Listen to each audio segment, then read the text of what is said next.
This seems just like more bad news for the president. On a bigger scale, what does this mean?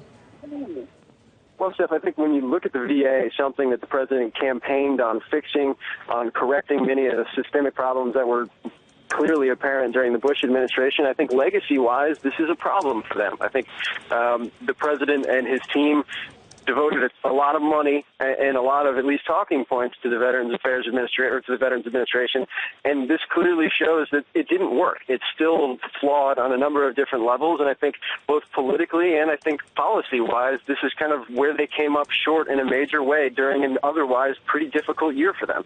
Phil, does that just add fuel to the fire, or at least amplify the criticisms that the president, because as you point out, the president had claimed to care about Veterans Affairs, that he is, I hesitate to say incapable, but there are some people who say that he's incapable of running his administration, that he claims that he cares about these things, and then, again, in the eyes of many, doesn't give these issues the appropriate amount of attention and oversight. I think the big problem the administration faces is over and over again, there are things, kind of to your point, that they just weren't aware of. And I think you heard it from Secretary Shinseki this morning that he didn't have people he could trust. People weren't telling him what was going on. You heard the president just say when he was traveling around the country, he wasn't hearing about these issues.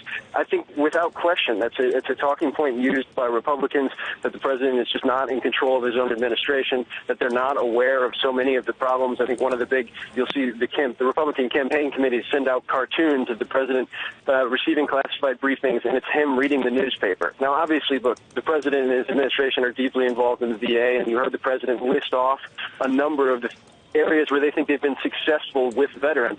But I think in terms of an issue, particularly in a political season like we're in right now, the more often you hear the president of the United States say that he just was not aware of a major systemic issue, I think it's problematic both for the party and for the presidency.